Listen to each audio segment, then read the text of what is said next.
Well, it seems as if we've got a bit of a muddy situation down in Onitsha, Anambra State. Now, here is the scoop. Heavy rainfall last Monday decided to play demolition derby with a road in the Onitsha area, leaving it look more like a disaster than a newly constructed road. The state Governor Soludo, is saying not so fast. According to him, the viral video of the damaged road is a case of misinformation. He's claiming that the road in question is still under construction and that the damage was caused by the heavy rainfall, not poor construction. Okay, possible. On one hand, we've got residents though who are saying that the road was newly constructed and inaugurated by the governor himself. On the other hand, the governor's office is saying, no, that's not true, that the road is still under construction. So who do we believe here? Now, the interesting thing about it is the governor's office is actually pointing fingers also at the insufficient curing time. So okay, the road is still under construction, and if it's raining, which is why people always say you never build roads when it's rainy season, right? But they weren't building in rainy season. It's not fully rainy season. It was dry season and the rains haven't come in.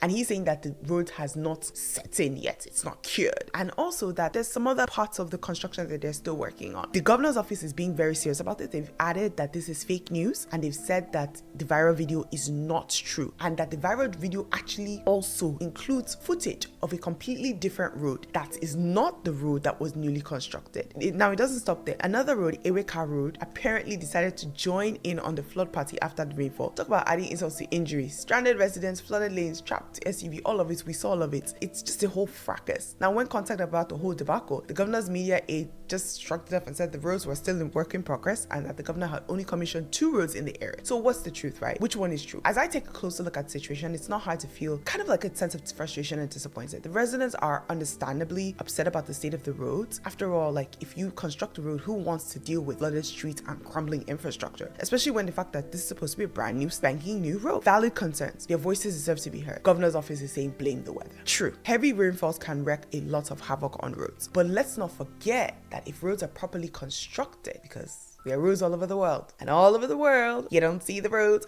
cracking over every small heavy rainfall. Proper construction is important. Maintenance is important. It plays a crucial role. And can you blame us, Nigerians, the community members, if they doubt the fact that the roads were constructed properly? Because at the end of the day, the status quo is that our roads are generally subpar and corners are cut and less than standard materials are used to construct roads. So people are going to jump if they feel like there's something that's amiss. And that's the reason why people are saying these roads were not constructed properly. Okay, fair. We can say, sure, the roads are not clear. They're not done. It needed to set in and the rainfall stopped the process of the road being. But I mean, at the end of the day, if the videos are truly footage of the roads, those roads looked horrific. It looked like someone went to go and take mud and smear it on a pavement and you poured water and it scattered. I mean, this is supposed to be tar we're talking about, right? It's tar. The rainfall shouldn't destroy it to that extent, especially if it's a new road. Lots of people had a lot to say on social media.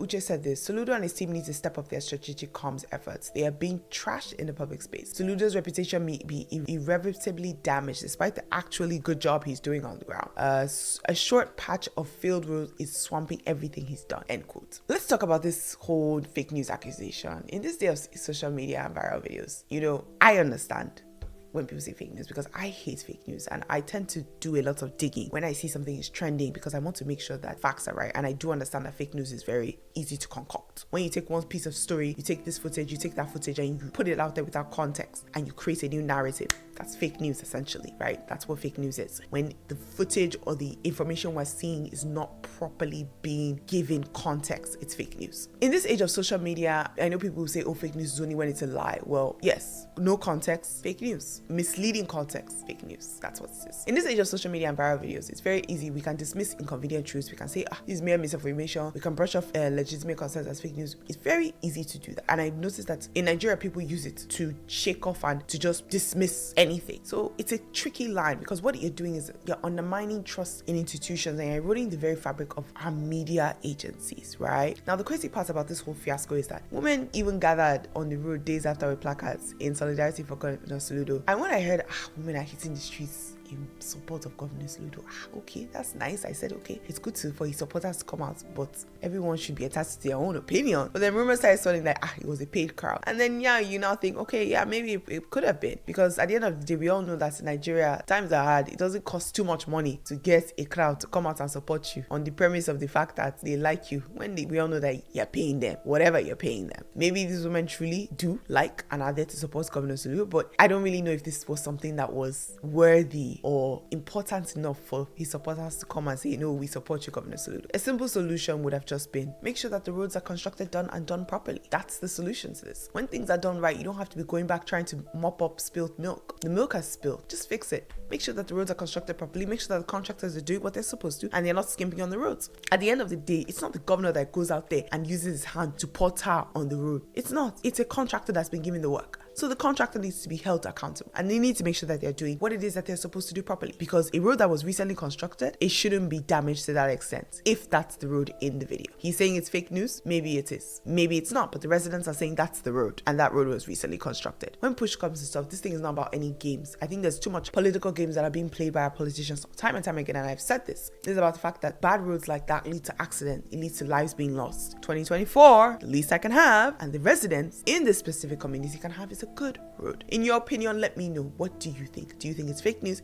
Do you think it's true? How do you think the governor should have handled it? President Tinubu is giving some fresh orders on kidnappers. Orders that I like to hear. Click on the next video to find out what's happening.